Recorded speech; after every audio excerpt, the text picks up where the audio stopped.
Now, many questions about marriage and adultery and so on.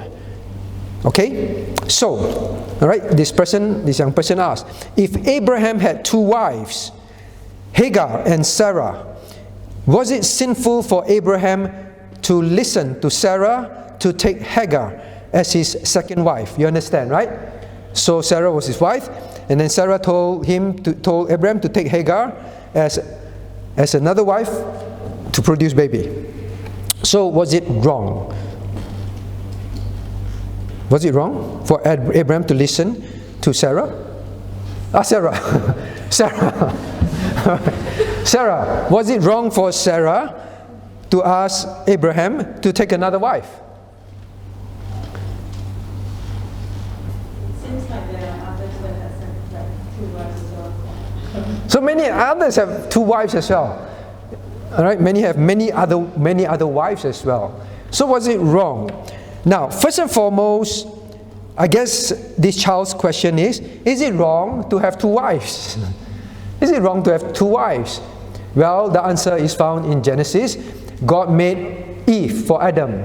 God did not make multiple women and say just go marry a few of them and produce more. Very specific. All right? Brought Eve to Adam.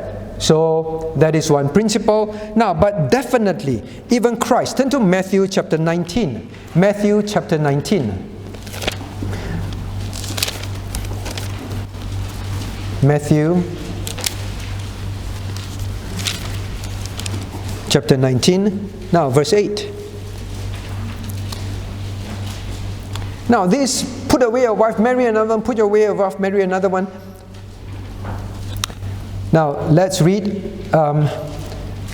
verse 4 to 5. And he answered and said unto them, Matthew 19 verse 4, have ye not read that he which made them at the beginning made them male and female, and said, for this cause shall a man leave father and mother, and shall cleave to his wife, and they twain shall be one flesh.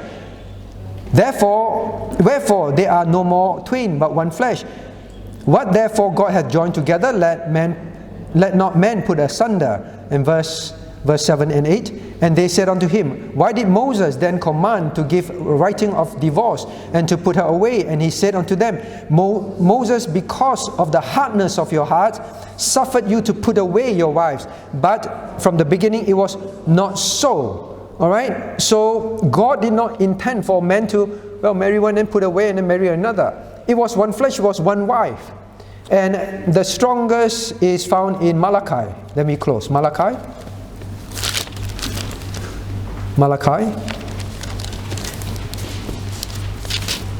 chapter 2.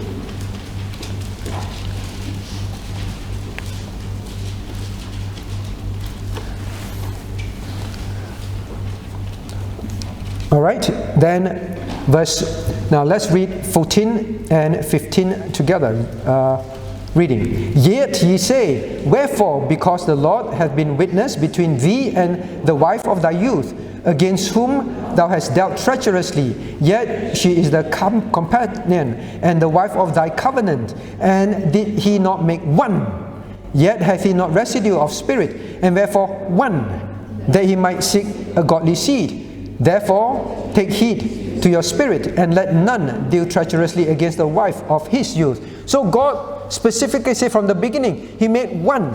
He intended that it was one wife to the man, and then from there produce legitimate godly seed.